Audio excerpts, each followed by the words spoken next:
गौरी पुत्र गणेश की जय। ओम नमः शिवाय। प्रेम से बोलिए जय श्री कृष्णा, राधे राधे। प्रिय भक्तजनों, आज फाल्गुन मास का संकष्टी चतुर्थी का व्रत है। आप सभी को सकट चौथ व्रत की हार्दिक शुभकामनाएं। आप सभी के जीवन की मंगल कामना करते हुए शुरू करते हैं सकट चौथ व्रत कथा। प्रेम से बोलो गणेश भगवान की जय हो, चौथ माता की जय हो। आप इस कथा को पूरा अवश्य सुनिए और कथा सुनने से पहले कमेंट में ओम गणेशाय नमः जरूर लिखिए। एक समय की बात है, रावण ने स्वर्ग के सभी देवताओं को जीत लिया। वे संध्या करते हुए बाली को पीछे से जाकर पकड़ लिया। बानर राज बाली रावण को अपनी बगल में दबाकर किष्किंधा नगरी ले आए और अपने पुत्र अंगद को खेलने के लिए खिलौने के रूप में रावण को दे दिया। अंगद रावण को खिलौना समझकर रस्सी से बांधकर इधर उधर घुमाने लगा। इससे रावण को बहुत दुख हुआ और कष्ट हुआ। इस तरह कई दिन बीत गए, लेकिन अंगद ने रावण से खेलना नहीं छोड़ा। रावण बहुत दुखी हुआ। एक दिन दुखी मन से अपने पितामह ऋषि पुलस्त्य जी को याद किया। रावण की यह दशा देखकर ऋषि ने विचार किया कि रावण की दशा कैसे हो सकती है। उन्होंने मन में सोचा कि अभिमान हो जाने पर देव, मनुष्य और असुर सभी की यही हालत होती है। ये सोचते हुए पुलस्त्य ऋषि ने रावण से पूछा कि तुमने मुझे याद क्यों किया। रावण बोला, पिताजी, मैं बहुत दुखी हूँ।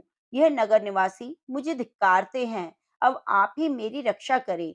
तो रावण की बात सुनकर ऋषि बोले कि रावण, तुम डरो नहीं, इस बंधन से जल्दी ही मुक्त हो जाओगे।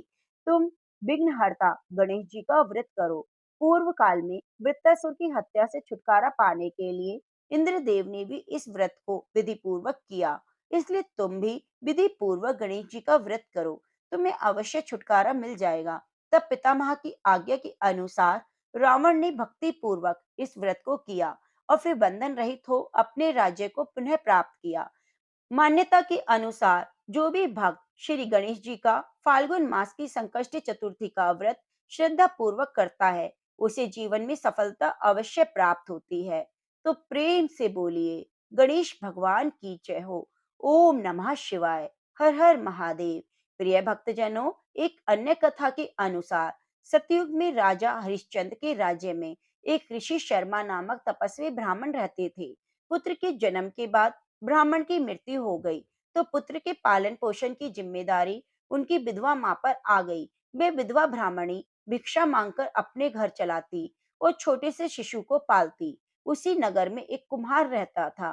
वे मिट्टी के बर्तन बनाता, लेकिन हमेशा ही उसके बर्तन कच्चे रह जाते, जिसकी वजह से कुम्हार बहुत परेशान रहता। एक दिन उसने एक तांत्रिक से पूछा, मेरे आवे में बर्तन क्यों नहीं पकते, इसका कोई समाधान बताओ।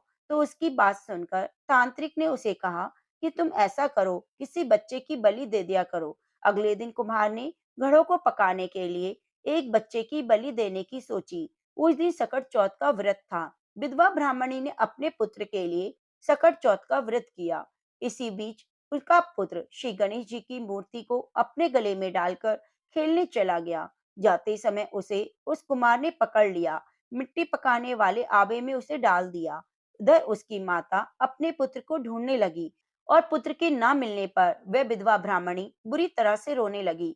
गणेश जी से प्रार्थना करने लगी कि मेरा बच्चा न जाने कहाँ है, किस हाल में है। हे गणेश भगवान, तुम ही उसकी रक्षा करना। रात बीत गई, सुबह हो गई, पर उसका बेटा घर नहीं आया। सुबह होते ही जब कुम्हार पके हुए बर्तनों को देखने के लिए आवे के पास आया, तो वह जाकर देखता है उसमें पानी भरा हुआ था। एक अंदर बालक बैठकर खेल रहा था। वह तो कुमार इस घटना से डर गया और राज दरबार में पहुंचकर राजा को सारी बात बताई। तब राजा ने अपने मंत्रियों को भेजा कि वे जाकर पता लगाएं कि यह पुत्र किसका है और कहां से आया है। तो बालक को राजा के सैनिक दरबार में ले आए। फिर ऐलान करवाया कि ये बच्चा किसका है, वह आकर ले जाए। तब विधवा ब्राह्मणी अपने बच्चे के बारे में पता चला तो वह तुरंत लेने के लिए पहुंच गई। तो राजा ने उस ब्राह्मणी से पूछा, ऐसा चमत्कार कैसे हुआ। तो वह वृद्ध ब्राह्मणी हाथ जोड़कर राजा से बोली, हे राजन, मैं नहीं जानती। मैं अपने बच्चे की मंगल कामना के लिए संकष्टी चतुर्थी का व्रत रखती हूँ। ये चौथ माता ने ही मेरे बच्चे की रक्षा की है। तो यह बात सुनकर राजा बहुत प्रसन्न हुए और पूरे नगर में ऐलान करवा दिया कि हर बेटे की माँ संकष्टी चतुर्थी का व्रत करे। और कहा जाता है तभी से महिलाएं अपनी संतान, घर परिवार और अखंड सौभाग्य के लिए चौथ माता का व्रत करने लगी। तो प्रेम से बोलिए, चौथ माता की जय हो, गणेश भगवान की जय हो, कृष्ण कन्हैया की जय हो। प्रिय भक्तजनों, अब श्रवण करते हैं 12 मासी चौथ की कथा। इस कथा को हर माह में आने वाली संकष्टी चतुर्थी व्रत में अवश्य ही सुनना चाहिए। प्रेम से बोलो, चौथ माता की जय हो। एक नगर में एक बूढ़ी माँ रहती थी। वे अपने बेटे की सलामती के लिए 12 महीने की चौथ व्रत करती। हर चौथ को पंसारी से थोड़ा सा गुड़ और घी लाकर 4 लड्डू बनाती। एक बेटे को दे देती, एक पूजा करती, एक हल के लिए निकालती और एक जब शाम को चंद्रमा उदय होता तो चंद्रमा को अर्घ देने के बाद उससे व्रत का पालना कर लेती। दोनों माँ बेटे गुजर बसर अच्छे से कर रहे थे। एक बार उसकी बेटा ताई से मिलने गया। उस दिन ताई ने बैसाखी चौथ का व्रत रखा था। तो उसने ताई से पूछा, मेरी माँ तो 12 चौथ का व्रत करती है। तो उसकी बात सुनकर ताई बोली, तेरी माँ तेरी कमाई से तरमाल खाने के लिए हर महीने व्रत करती है। अगर तू प्रदेश चला जाए तो वह एक भी चौथ का व्रत नहीं करेगी। तो अपनी ताई की बात सुनकर उस लड़के को लगा कि ताई तो सच कह रही है। मेरी माँ तो सच में मेरी कमाई यूं ही उड़ा रही है। वह गुस्से में घर आया और आकर माँ से कहा, माँ मैं परदेश जा रहा हूँ। उसकी माँ ने कहा, बेटा ऐसी क्या बात हो गई, तू ही तो मेरा एकमात्र सहारा है। तेरे बिना मेरा यहाँ कौन है, मैं अकेली कैसे रहूंगी। तो वह बोला, माँ तू मेरी कमाई तो खाने पीने में ही उड़ा देती है और बहाने बनाती है कि तेरी सलामती के लिए मैं 12 मासी की चौथ व्रत करती हूँ। आज मुझे सब पता चल गया, इसलिए मैं परदेश जा रहा हूँ। अब मैं भी देखता हूँ कि तू हर महीने का चौथ व्रत कैसे रखती है। यह सुनकर माँ की आंखों में आंसू आ गए। एक बार फिर से उसने बेटे को समझाया कि परदेश ना जाए, लेकिन वह तो नहीं माना। तो माँ ने उसे साथ ले जाने के लिए चौथ माता की आंखें दे दिए और कहा, बेटा ये मुसीबत में चौथ माता की आंखें हैं, तेरी रक्षा करेंगी। वह चुपचाप अपनी माँ से वह आंखें लेकर रवाना हो गया। चलते चलते रास्ते में एक नदी आई। उसने उस नदी में आंखें डालकर कहा, हे चौथ माता, मेरे लिए यहाँ रास्ता बन जाए। तो चौथ माता की कृपा से उस नदी के ऊपर एक बहुत बड़ा पुल बन गया, जिसे पार करके वह दूसरे नगर पहुंच गया। वहां जाकर देखा कि एक बूढ़ी माई साथ में रो रही है और पुए भी बना रही है। उसने पूछा, बुढ़िया माई तुम क्यों रो रही हो। तो बूढ़ी माँ ने कहा, बेटा इस नगर की पहाड़ी पर एक दैत्य रहता है। वह पहले नगर में आकर कई लोगों को खाने के लिए मार देता था। अब राजा हर घर से एक आदमी दैत्य के पास रोजाना भेज देता है। आज मेरे बेटे की बारी है, इसलिए मैं रो रही हूँ, उसी के लिए पुए बना रही हूँ। तो वह बोला, हे माता, अगर तुम मुझे पुए खिला दो तो मैं तेरे बेटे की जगह चला जाऊंगा। बूढ़ी माँ ने खीर पुए उसे खिला दिए। खा पीकर वह सो गया। रात को जब राजा के सैनिक बूढ़ी माई की झोपड़ी पर आए, आवाज लगाई, तो बूढ़ी माई सोचने लगी कि इस पराये पूत को मैं कैसे भेज सकती हूँ। इसकी तो माँ है। जब पता चलेगा कि मेरे बेटे के बदले में उसके बेटे को दैत्य के पास भेज दिया तो उसके दिल पर क्या गुजरेगी। वह यही सोच रही थी कि सैनिकों की आवाज से उस लड़के की आंख खुल गई और वह बाहर आ गया। सैनिकों के साथ बाहर चला गया। पहाड़ी पर जाकर दैत्य के सामने पहुंचकर चौथ माता की आंखें दैत्य की तरफ फेंक दी और कहा, हे चौथ माता, अगर मेरी माँ ने मेरी सलामती के लिए व्रत किया है तो दैत्य का सर कटकर जमीन पर गिर जाए। इतना कहते ही चौथ माता की कृपा से दैत्य का सर कटकर जमीन पर गिर गया। लड़का सकुशल वापस आ गया। यह देखकर राजा को बहुत आश्चर्य हुआ। राजा ने खूब सारे उपहार देकर विदा किया। चलते चलते वह दूसरे राजा के नगर पहुंचा। इसी राज्य में भी आवा तभी पकता था जब एक इंसान की बलि दी जाती थी। तो सिपाहियों ने उसे देखा, पकड़कर ले आए, आवे में चिन दिया। लड़के ने आवे के अंदर आंखें डालकर कहा, हे चौथ माता, यदि मेरी माँ ने मेरी सलामती के लिए व्रत किया है तो आवे में मेरी बलि के बिना ही झट से पक जाए। इतना कहते ही आवा तुरंत पक गया और आवे में से मिट्टी की जगह सोना चांदी के बर्तन निकलने लगे। जैसे ही कुम्हार बर्तन निकालने लगा तो अंदर से लड़का बोला कि बर्तन धीरे धीरे निकालना, कहीं मुझे चोट ना लग जाए। ऐसी आवाज सुनकर दौड़ा दौड़ा वह राजा के पास आया और कहा, राजन, आवे के अंदर तो भूत है, आज बर्तन भी झट से पक गए। तो यह सुनकर राजा तुरंत वहां पहुंचे और लड़के को बाहर निकलवाया। पूछा, तुम कौन? इस आवे में कैसे आए? वह बोला, तुम्हारे सैनिकों ने मुझे पकड़कर यह आवे में चिन दिया। तो राजा ने कहा, फिर तुम जिंदा कैसे बच गए? वह बोला, मेरी माँ चौथ माता के व्रत करती है, उसी के प्रभाव से मैं जिंदा बचा हूँ। तो राजा को विश्वास नहीं हुआ कि चौथ माता के व्रत करने से ऐसा चमत्कार हो सकता है। तो वह लड़का बोला, हे राजन, आप मेरी कठिन से कठिन परीक्षा ले सकते हैं, फिर तो आपको विश्वास हो जाएगा कि मेरी माँ मेरी सलामती के लिए व्रत रखती है और उसी के प्रभाव से मैं हर मुसीबत से बच जाता हूँ। तो राजा ने एक चांदी की सुराही मंगवाई। कहा, सुराही की नली में से निकल कर दिखाओ तो मुझे विश्वास होगा। लड़के ने चौथ माता को याद करते हुए आके सुराही में डाली और कहा, मैं भंवरा बनूं, सुराही में से निकलूं। तो लड़का भंवरा बनकर सुराही में से निकल गया। यह देखकर राजा को विश्वास हो गया कि सच में तेरे ऊपर तो चौथ माता की कृपा है। राजा ने खुश होकर अपनी बेटी की शादी उसके साथ करवा दी।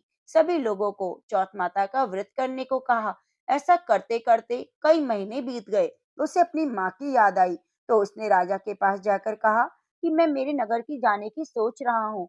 तो राजा ने रथ, हाथी, घोड़े और खूब सारा दान दहेज देकर उसे विदा कर दिया। चौथ के दिन वह अपने नगर पहुंचा। वह अकेला पंसारी के यहाँ माँ का इंतजार करने लगा। सोचा, आज चौथ है, मेरी माँ यहाँ जरूर आएगी। थोड़ी देर बाद टकटकी लगाते हुए उसकी माँ आती हुई दिखाई दी। उसकी माँ की आंखों में जाले आ जाने के कारण दिखना कम हो गया था। लड़के ने जानबूझकर अपना पैर बुढ़िया की लकड़ी पर लगा दिया और कहने लगा, भले तेरे पूत लाठी मेरे पैर के लगा दी। तो इतना कुछ सुनते ही उसकी माँ ने उसे नहीं पहचाना। कहने लगी, बेटा, मुझे चाहे कितनी भी गाली दे दो, पर मेरे बेटे को कुछ मत कहना। इतना सुनते ही उसका बेटा अपनी माँ के चरणों में गिर पड़ा।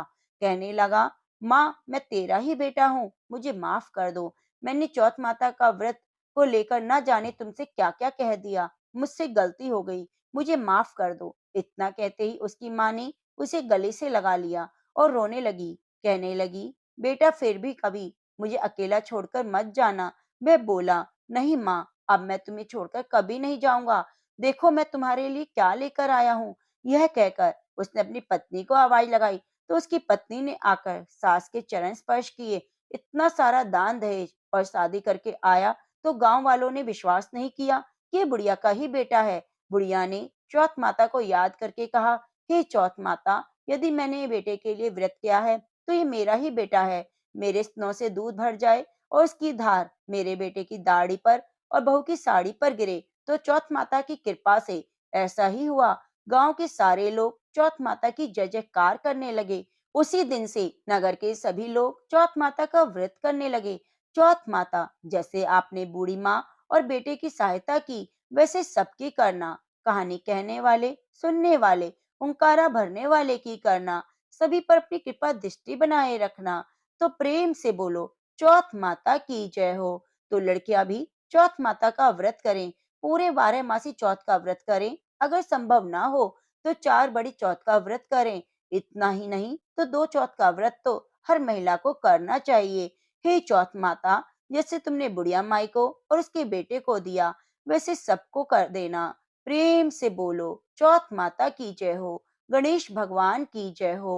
पुराने समय में रतिदेव नाम का एक राजा था। उस राज्य में एक ब्राह्मण रहता था जिसका नाम था धर्मकेतु। धर्मकेतु की 2 पत्नियां थी। एक का नाम सुशीला और दूसरी का नाम चंचला। दोनों पत्नियों का स्वभाव अलग अलग था। सुशीला धार्मिक स्वभाव की थी, व्रत पूजा उपवास करती, गणेश भगवान की परम भक्त थी। जबकि चंचला बिल्कुल अलग थी, भोग विलास में रहती, धर्म कर्म बिल्कुल भी ना करती। ऐसा करते करते समय बीता। दोनों गर्भवती हुई। समय आने पर दोनों के बच्चे हुए। सुशीला ने एक पुत्री को जन्म दिया, चंचला ने एक पुत्र को जन्म दिया। तो चंचला सुशीला से कहने लगी, सुशीला, तुम इतने व्रत उपवास करती हो, अपना शरीर बिल्कुल सुखाकर कांटे की तरह बना लिया है, फिर भी तुमने तो एक लड़की को जन्म दिया। मैंने कोई व्रत पूजा उपवास नहीं किया, फिर भी कितना सुंदर पुत्र जन्म दिया। ऐसा कहकर वह रोजाना ताने मारती, लेकिन सुशीला चुपचाप सुनती रहती। लेकिन चंचला का रोज का ये नियम हो गया, वह रोजाना सुशीला को ताने मारती। एक दिन सुशीला बहुत दुखी हुई। वह गणेश भगवान की पूजा करके बोली, गणेश भगवान, ऐसा क्यों दुख मुझे दिया? मैं आपकी पूजा पाठ करती हूँ। तो गणेश जी ये सब सुनकर बहुत प्रसन्न हुए और इसकी कृपा से सुशीला फिर गर्भवती हुई। उसने एक सुंदर पुत्र को जन्म दिया। जो पहले पुत्री थी, वह उसके मुख से बहुमूल्य मोती और मूंगे गिरने लगे। इतनी सुखी और संपन्न सुशीला को देखकर चंचला के मन में कपट आ गया। वह ईर्ष्या करने लगी। उसने एक दिन मौका पाकर सुशीला की बेटी को कुएं में गिरा दिया। लेकिन सुशीला को तो गणेश जी का आशीर्वाद प्राप्त था। उसकी बेटी को कुछ नहीं हुआ। वे कुएं से सकुशल बाहर निकल आई। उसे सही सलामत देखकर चंचला को अपने किए पर पछतावा हुआ। उसने सुशीला से जाकर माफी मांगी और सारी बात बता दी। सुशीला सरल स्वभाव की थी। उसने बड़ी ही आसानी से चंचला को माफ कर दिया। दोनों हंसी खुशी रहने लगे। गणेश भगवान की पूजा करने लगे। इस तरह सुशीला के जीवन में आए हुए सभी विघ्न गणेश भगवान ने दूर कर दिए। हे गणेश भगवान, जैसे आपने सुशीला की और उसकी बेटी की रक्षा करी, वैसे सबकी करना। प्रेम से बोलो, गणेश भगवान की जय हो, गजानन की जय हो। प्रिय भक्तजनों, अब श्रवण करते हैं लप्सी तप्सी की कहानी। कहते हैं लप्सी तप्सी की कहानी हमें जरूर श्रवण करनी चाहिए। एक लप्सी था और एक तपसी था। तपसी हमेशा भगवान की तपस्या करता, लेकिन उसने चोरी की आदत थी। लप्सी हमेशा सवा सेर का लापसी बनाता और पहले भगवान को भोग लगाता, उसके बाद स्वयं भोजन करता। दोनों भाइयों का यही नियम था। तो एक दिन की बात को लेकर दोनों में कहासुनी हो गई। लप्सी बोला, मैं रोजाना भगवान की तपस्या करता हूँ, इसलिए मैं बड़ा हूँ। लप्सी बोला, मैं रोजाना भगवान को सवा सेर का लापसी का भोग लगाता हूँ, इसलिए मैं बड़ा हूँ। ऐसा कहते हुए दोनों जोर जोर से लड़ने लगे। तभी वहां नारद जी गुजर रहे थे। दोनों को लड़ता हुआ देखकर वहां आए। पूछा, तुम दोनों क्यों लड़ रहे हो? तो दोनों ने आपस में बताया कि मैं बड़ा हूँ, मैं बड़ा हूँ। नारद जी बोले, मैं तुम्हारा फैसला कर देता हूँ, कल आऊंगा, बता दूंगा कि कौन बड़ा है।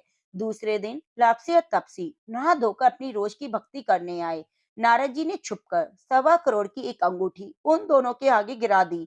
जैसे ही भक्ति करते हुए तपसी की नजर उस अंगूठी पर पड़ी, तो उसने चुपचाप से उठाई और पैर के नीचे दबा ली। लप्सी की नजर अंगूठी पर पड़ी, लेकिन उसने ध्यान नहीं दिया। उसने पहले भगवान को भोग लगाया, फिर स्वयं भोजन करने बैठ गया। थोड़ी देर बाद नारद जी सामने आए तो दोनों ने पूछा, बताओ कौन बड़ा है? तो नारद जी ने तपसी से खड़ा होने के लिए कहा।